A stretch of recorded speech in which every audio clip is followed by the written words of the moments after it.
Subscribe to our channel by clicking the subscribe button. Click the bell button and enjoy the latest uploads from our channel.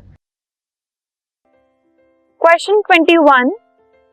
Write any two differences between striated and cardiac muscles with respect to their structure and location.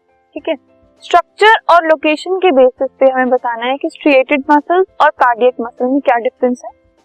तो जो striated muscles होते हैं they are long, cylindrical and unbranched, multinucleated. लंबे होते हैं, cylindrical shape के होते हैं, सिलेंडर की शेप के, ब्रांचिंग नहीं होती उनमें और उनमें बहुत सारे न्यूक्लियस होते हैं. Cardiac muscles on the other hand they are cylindrical, branched and uninucleated. Cylindrical shape के होते हैं ये भी, लेकिन इनमें ब्रांचिंग होती है बहुत ज्यादा और इनमें एक ही न्यूक्लियस होता है. On the basis of location जो स्ट्रिएटेड मसल्स हैं वो हमारे लिम्स में और बोन्स में प्रेजेंट होते हैं. ठीक है, बोन्स को ज्वाइन करते हैं. एंड जो कार्डियक मसल्स होते हैं ये हार्ट में प्रेजेंट